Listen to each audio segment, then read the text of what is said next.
বাংলাদেশের মানুষেরা যারা দেখেছে তাদের চোখের সামনে তার ভাইকে গুলি করে হত্যা করা হয়েছে, বাসার ভিতরে গিয়ে গুলি করা হয়েছে, এরোপ্লেন থেকে গুলি করা হয়েছে, এত বিভৎসতা, এই বিভৎসতা যারা দেখেছে তারা এটাই বিশ্বাস করে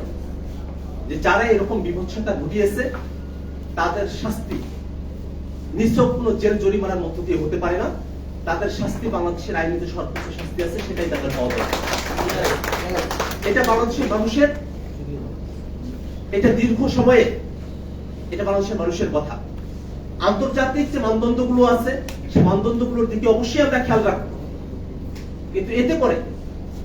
আমাদের দেশীয় যে মনস্তত্ত্ব এবং মানুষের বিচারের যে আকাঙ্ক্ষা,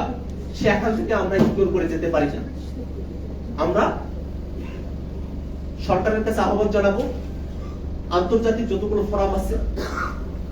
জাতিসংঘ, ইউরোপীয় ইউনিয়ন সহ, আন্তর্জাতিক অপরাধ আদালত সহ প্রত্যেকটা ফোরামকে বাংলাদেশের বাস্তব যে পরিস্থিতি আছে সেই পরিস্থিতি তাদের কাছে ব্যাখ্যা করা হোক, তাদের কাছে বাংলাদেশের মানুষের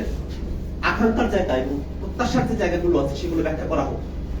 আমরা জানি যে বিচারিক প্রক্রিয়ায় অনেকগুলো সংস্কার প্রয়োজন আছে, শাস্তির মাত্রাটি অনেকগুলো সংস্কারের প্রয়োজন আছে, কিন্তু সেগুলো হোক, সেটা বাংলাদেশের মানুষকে কনভিন্স করে হোক। বাংলাদেশের মানুষের উপরে কোনো কিছু জোর জবরদস্তি কোনোভাবে চাপিয়ে দিয়ে ফেসিবাদের দোষর যারা আছে, যারা বাংলাদেশে একটা নারকীয় নরহত্যা চাপিয়ে দিয়ে গেল, একটা মানবতা বিরোধী অপরাধ চাপিয়ে দিয়ে গেল, তাদের শাস্তিকে লক্ষ্য করবার কোনো সুযোগ বাংলাদেশের মানুষ এই মুহূর্তে হতে দিতে প্রস্তুত না। আমরা আজকে জাতীয় নাগরিক কমিটির নাগরিক অধিকার এবং মানবাধিকার সেল কর্তৃক যে আলোচনা সভা,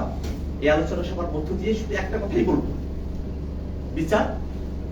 বিচার, আওয়ামী লীগের বিচার, শেখ হাসিনার বিচার, আওয়ামী দোষরদের বিচার, খুনিদের বিচার, এর সাথে সম্পৃক্ত বিভিন্ন যে বাহিনীগুলো আছে, পুলিশ থেকে শুরু করে নিয়ে র্যাব, বিজেপিকেও এখানে যুক্ত করা হয়েছিল, প্রত্যেকটা বাহিনীর মধ্য থেকে যারা আগ্রাসী ভূমিকা পালন করেছে তাদের প্রত্যেকের বিচার, এটাই হচ্ছে আজকের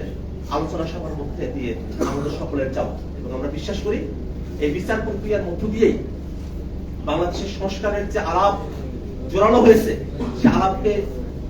সাকসেসফুল করা সম্ভব, সফল করা সম্ভব, এবং এই বিচারের অগ্রগতির মধ্য দিয়েই বাংলাদেশের সামনের দিনে ফেসিবাদ, খুন এবং অপরাপর যত মানবতা বিরোধী অপরাধ আছে সেগুলোর জন্য একটা ডিটারেন্স, একটা বাধা তৈরি করা সম্ভব। অতএব